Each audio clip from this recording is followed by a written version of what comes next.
Assalamualaikum warahmatullahi wabarakatuh.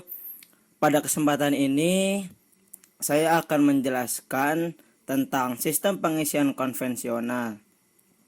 Sebelumnya, perkenalkan, nama saya Aldi Farul Rahmanda, NIM 52024190007 dari Prodi Pendidikan Teknik Otomotif, jurusan Teknik Mesin, Fakultas Teknik, Universitas Negeri Semarang.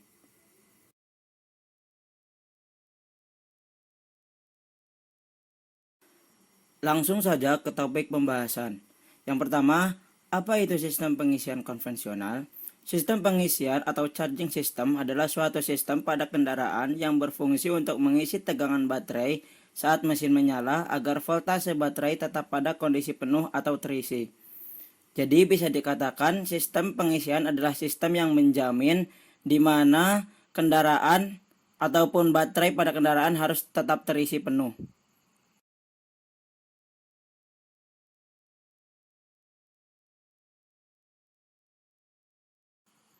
Selanjutnya, apa yang akan kita bahas pada kesempatan kali ini? Yang pertama adalah fungsi dari komponen sistem pengisian konvensional. Dan yang kedua adalah cara kerja sistem pengisian konvensional.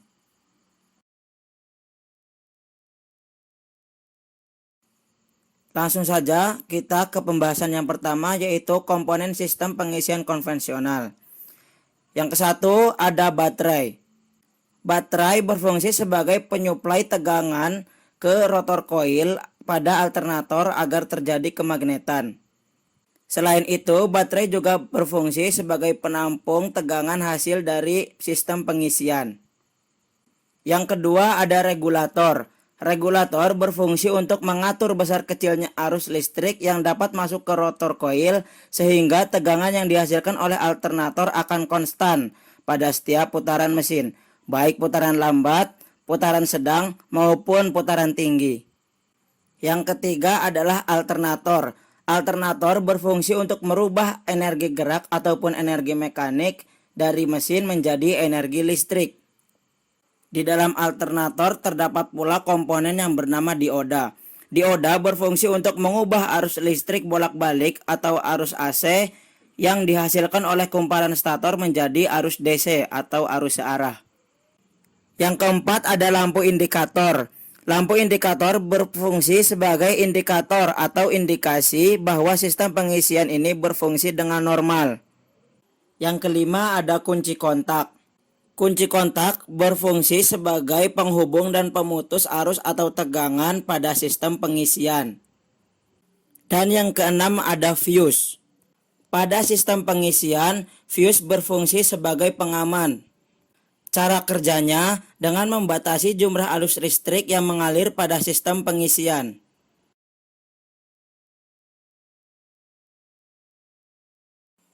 Kita lanjut ke pembahasan selanjutnya, yaitu cara kerja sistem pengisian konvensional. Pada cara kerja sistem pengisian konvensional ini dibagi menjadi 4 tahap, yaitu saat kunci kontak on, saat engine putaran rendah, saat engine putaran sedang, dan saat engine putaran tinggi.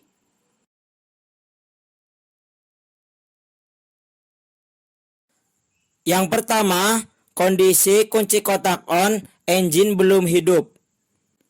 Arus mengalir dari baterai ke fuse beling, kunci kontak, lampu pengisian, terminal regulator, P0, P1, terminal regulator, dan ke masa. Akibatnya lampu pengisian menyala.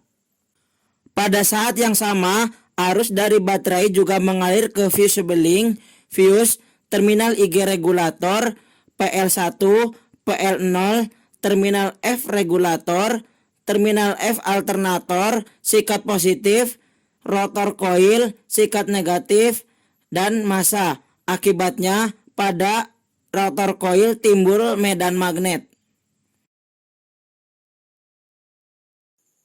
Tahap selanjutnya adalah saat mesin berputar lambat. Setelah mesin hidup, stator koil berputar dan menghasilkan tegangan listrik. Tegangan dari terminal N alternator mengalir ke terminal N regulator, lalu ke voltage relay, terminal E, dan massa. Akibatnya lampu pengisian menjadi padam karena tidak mendapat massa. Output dari stator koil disalurkan ke terminal B alternator lalu ke positif baterai. Terjadilah pengisian baterai. Arus dari terminal B juga mengalir ke terminal B regulator P2 dan P0. Akibatnya terjadi medan magnet pada kumparan voltage regulator. Namun karena putaran rendah, tegangan output alternator cenderung rendah. Bila tegangan B kurang dari 13,8 volt, kemagnetan yang dihasilkan voltage regulator kurang, sehingga PL0 tetap menempel ke PL1. Akibatnya, arus yang besar mengalir dari IG ke PL1, PL0, terminal F regulator, terminal F alternator, brus positif, rotor koil, brus negatif, dan ke massa. Maka arus yang mengalir menghasilkan kemagnetan pada rotor koil yang kuat. Sehingga meskipun putaran lambat, output alternator tetap cukup untuk mengisi baterai karena medan magnet pada rotor koil kuat.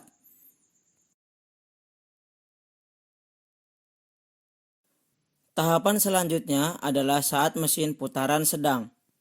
Bila putaran mesin naik menjadi putaran sedang, output dari alternator di terminal B mengalir ke positif baterai sehingga terjadi pengisian. Dan arusnya juga mengalir ke B regulator, P2, P0, voltage regulator, dan ke massa. Akibatnya, medan magnet pada kumparan voltage regulator bekerja dan menarik PL0 hingga PL0 mengambang. Akibatnya, arus dari terminal IG alternator mengalir ke resistor, sehingga arus melemah. Maka dari itu, kemagnetan pada rotor koil ikut melemah karena arus melewati resistor.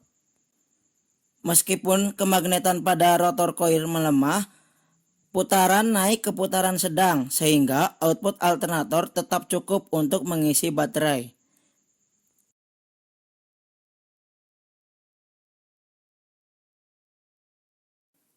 Tahapan yang terakhir adalah saat mesin putaran tinggi.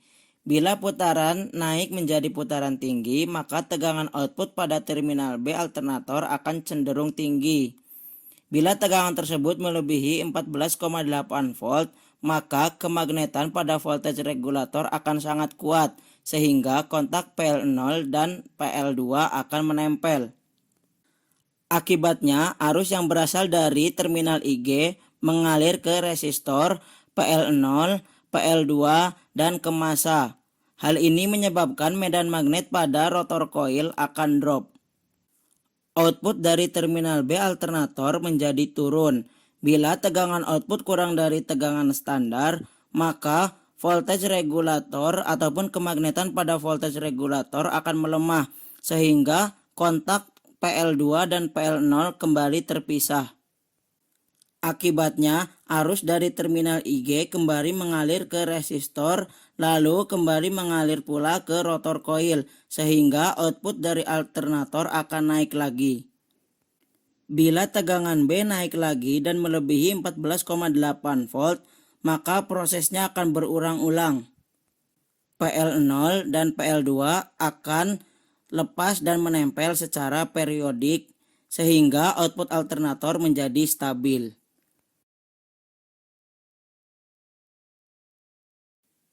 Sekian video presentasi dari saya. Saya sangat menyadari bahwasanya masih banyak kekurangan pada video presentasi ini. Kurang lebihnya mohon maaf. Wassalamualaikum warahmatullahi wabarakatuh.